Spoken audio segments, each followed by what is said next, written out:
Very good morning to all of you. Welcome to global computer education. Global computer education में आपका स्वागत है। और जैसा कि आप देख रहे हैं कि आज आपकी पाइथन की दूसरी क्लास होने वाली है। तो कल हम लोगों ने कहाँ तक पढ़ाई कर ली थी? कल हमने आपको एल्गोरिथम तक पढ़ा दिया था और आज आपकी क्लास होने वाली है फ्लो चार्ट से। तो फ्लो चार्ट बच्चों होता क्या है और फ्लो चार्ट क्या है, कैसे इस पर वर्क करते हैं, देखते हैं। ये आपके सामने आ गया है फ्लो चार्ट, नया टॉपिक आज का। Today we are going to start. Flow chart किसी प्रॉब्लम को सॉल्व करने का एक ग्राफिकल तरीका है। क्या मतलब सर इसका मतलब ये है कि अगर किसी प्रकार की प्रॉब्लम को आप सॉल्व करना चाहते हैं तो उसे सॉल्व करने के लिए फ्लो चार्ट में एक ग्राफिकल तरीका दिया गया है। मतलब इसमें कुछ सिंबल्स दिए गए हैं, उन सिंबल्स का प्रयोग करके हम उस प्रॉब्लम को सॉल्व करते हैं। सर कैसे सिंबल? तो मैं बता रहा हूँ आगे आपको। किसी प्रोग्राम के लॉजिकल सीक्वेंस को लिखने के लिए फ्लो चार्ट्स का उपयोग होता है। इसमें एल्गोरिथमिक तरह प्रोग्रामिंग स्टेटमेंट का प्रयोग नहीं होता। फ्लो चार्ट का प्रयोग करके प्रोग्राम बनाने के लिए फ्लो चार्ट सिंबल्स का प्रयोग होता है। जैसा कि मैंने आपको बताया कि फ्लो चार्ट में अगर आप कोई प्रोग्राम बना रहे हैं और आपको कोई प्रॉब्लम है, आप उस प्रॉब्लम को सॉल्व कर रहे हैं। प्रॉब्लम का मतलब ये नहीं कि आपकी कोई पर्सनल प्रॉब्लम है, सर यहाँ पे प्रोग्रामिंग की बात कर रहा हूँ मैं, ठीक है। अगर आप कोई प्रोग्राम बनाने जा रहे हैं तो उस प्रोग्राम को बनाने के लिए अगर आप फ्लो चार्ट का यूज़ करते हैं then you have to use the flow chart symbols. Okay, मतलब आपको फ्लो चार्ट सिंबल का प्रयोग करना होगा जो प्रोग्राम के कंट्रोल फ्लो को रिप्रेजेंट करते हैं। अब सर ये क्या नई बात बता दी आपने? प्रोग्राम का जो कंट्रोल फ्लो होता है, मतलब प्रोग्राम्स में जो हम इनपुट आउटपुट करते हैं, डेटा एंटर करते हैं। Data, sir what is data? Data मैंने आपको मॉड्यूल 1 के वीडियो में बता रखा है। व्हाट इज डेटा बहुत ही ओ लेवल में बहुत ही बेसिक सा क्वेश्चन आपसे पूछा जा सकता है, सर डेटा क्या है? तो आप समझ लीजिए, raw facts and figure which do not convey a proper meaning is called data.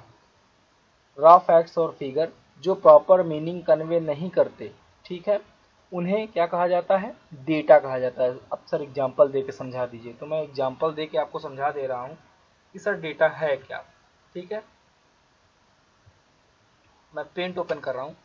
अब फॉर एग्जांपल मैं यहाँ पे आपको समझाने के लिए डेटा क्या है वो समझाने के लिए आ गया हूँ, क्योंकि एक टर्म आया तो मुझे लगा कि मुझे समझाना चाहिए।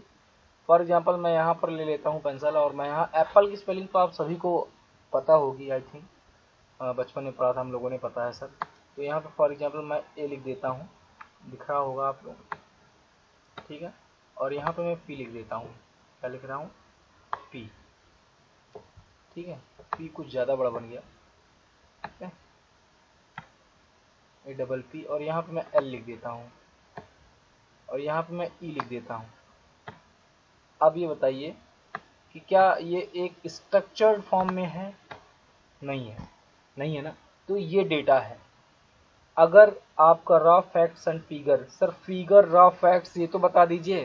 रॉ फैक्ट्स एंड फिगर का मतलब होता है अल्फाबेट, डिजिट, सिंबल, नंबर। ये क्या है? रॉ फैक्ट्स और फिगर्स हैं।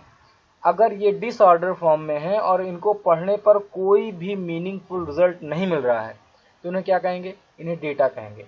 अगर मैं इससे चाहूँ, और मैं आई थिंक एप्पल की स्पेलिंग आप लोग जान गए हैं, और मैं यहाँ पर लिखने जा रहा हूँ A double P L E. अब अगर मैं आपसे पूछूं कि क्या ये सही है, तो आप कहेंगे सर बहुत छोटा दिख रहा है। हाँ छोटा दिख रहा है, लेकिन ये एकदम एग्जैक्ट स्पेलिंग है और इसको हम पढ़ भी रहे हैं और हमें समझ में भी आ रहा है। A double P L E, ठीक है। तो ये हमारा क्या है? ये हमारी इंफॉर्मेशन। अब सर इसकी डेफिनेशन तो बता दीजिए। बिल्कुल बता दे रहा हूँ। A processed data which convey a proper meaning is called information। ठीक है, आप मॉड्यूल 1 के वीडियो में जाइए, आपको सब मिलेगा।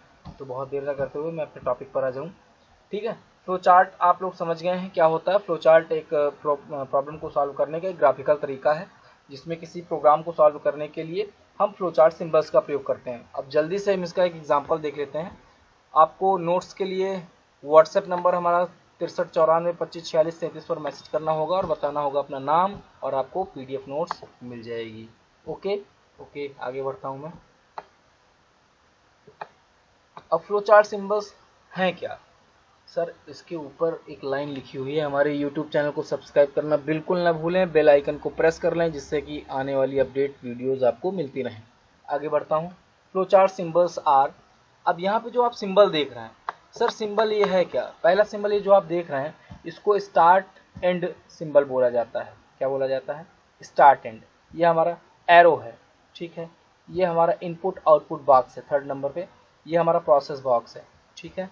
देन आगे बढ़ता हूँ मैं, तो यहाँ पे डिसीजन बॉक्स यहाँ पे दिया गया है। क्या है? Decision box.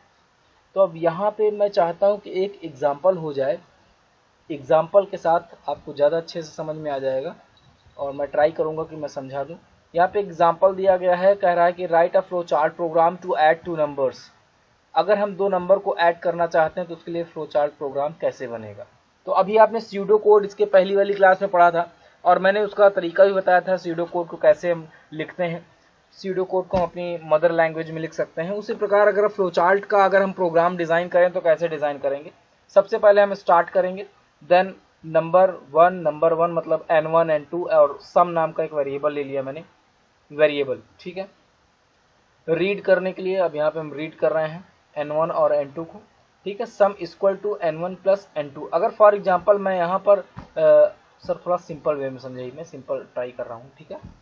मैं ट्राई करूँगा कि आपको पूरा समझ में आए और पूरी कोशिश रहेगी कि आप सभी को बेहतर तरीके से बताया जाए।